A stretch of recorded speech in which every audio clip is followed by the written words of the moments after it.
James, Mel, and welcome to the tasting table. These two wines are next from the Umbrian producer called Madrevite.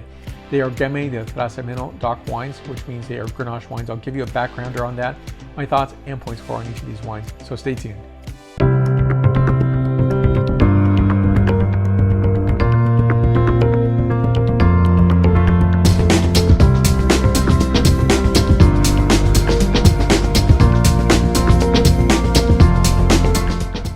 Love this producer. I first tasted the Gamay del Trasimeno only last year in 22. And so it's amazing to be tasting these wines here in 23. Very much enjoy this producer. This producer is very pivotal in keeping up this tradition of Gamay del Trasimeno. So when I first heard the term Madrevite, I thought it was really talking about the life of mothers.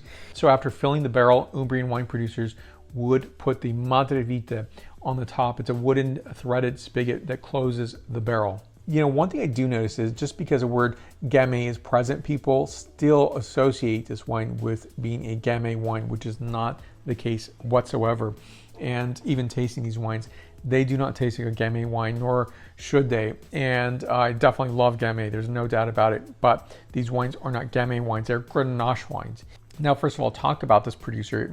They also produce olive oil, legumes, and cheeses. Now, this is a fourth generation tenuta owned by the Kirchelotto family, and Nicola Kirchelotto is the current winemaker, and so he founded the production, wine side production, since 2003. Now it's been owned by the family for 4 generations. This producer is pivotal in making sure that this wine grape is still being produced in the region. So there are 2 examples here. One is a Riserva, the other is a non-Riserva Gamay del Trasimeno wine. So these are 100% Grenache wines.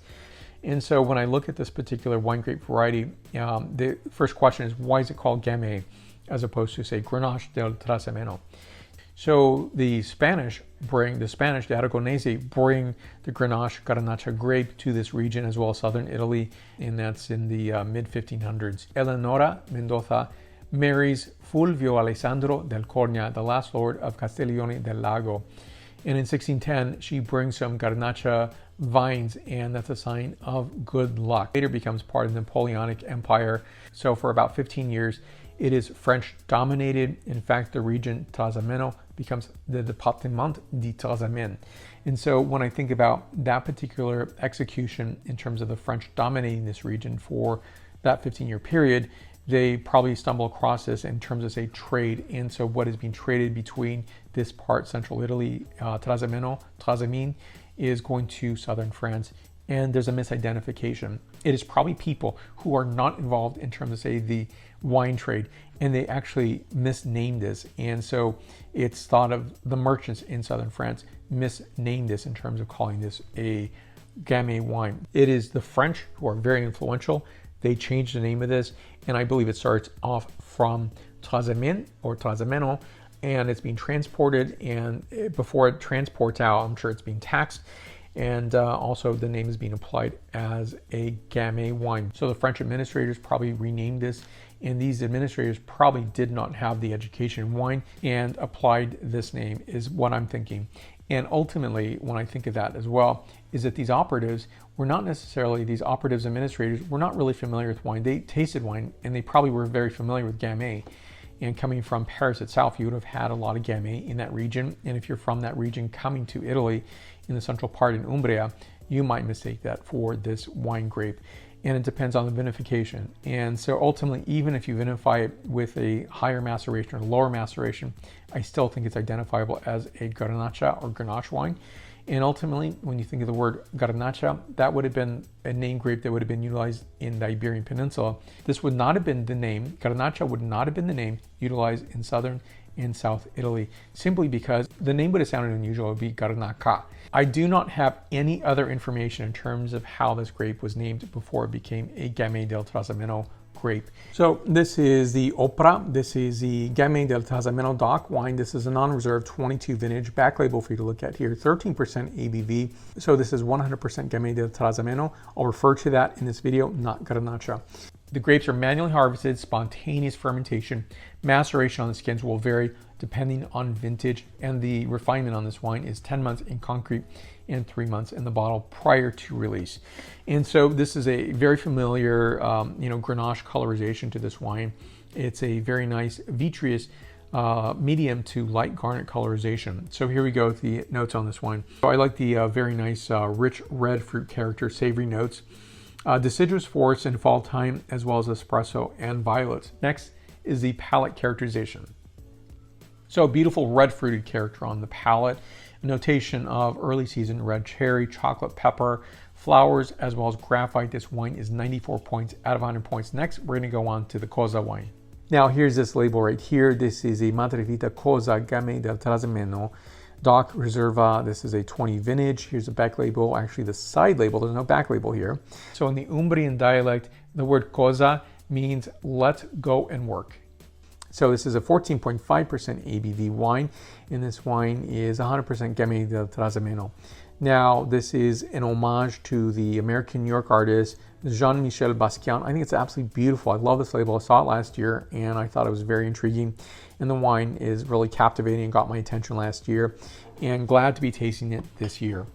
So this wine is manually harvested. There are several passes to get the fruit, and this is a spontaneous fermentation without additional yeast, and followed by maceration on the skins, which depends on the season. And this is a 20% whole bunch fermentation. The maturation on this wine is 6 months in concrete, 12 months in large 10 hectoliter barrels in concrete, as well as 6 months in bottle prior to release. Now, I'm going to say this immediately. These are different colorization.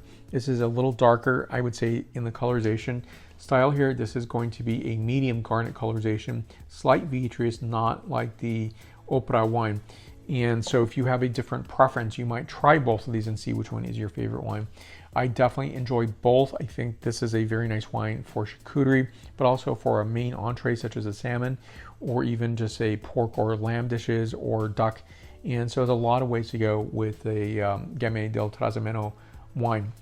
So what I love about the character on this wine, very exhilarating. I definitely love Gamay del Trasimeno. I think it's very indicative of what a Grenache wine should be. So it's very identifiable in terms of being a Grenache wine. So I like the bright red fruit character on this wine, fresh red fruit of cherry, as well as strawberry notation, mountain strawberry, crushed red candy, violet spices, and suede. Next is the palate characterization. Here's what I love about the palate. The palate is completely focused and beautiful with, again, the red fruited center and core here. But I love the character of the wild strawberry and Italian Morello cherry, as well as pepper, graphite in the core, and freshly ground spices on finish, espresso as well, and very mouth-watering character to this wine. Completely balanced, elegant, beautiful. This wine is 95 points out of 100 points. I think these are absolutely gorgeous, beautiful wines. So it definitely expresses Trasimeno, expresses terroir, expresses site, and definitely a beautifully identifiable, easily identified Grenache wine. So you'll see on Wikipedia, you'll see the synonym, and you'll definitely see the support of Gamay del Trasimeno. And so it's a fun one to talk about. It's fun to think about in terms of history and to think about how influential the French were, experiencing Umbria as well as Italy on this table. So be sure to share this video, subscribe to this channel, give a like, and you can find me on Facebook, Twitter, Instagram, LinkedIn, and WordPress for a question or comment. You can also do so below. And I will see you in the next video review.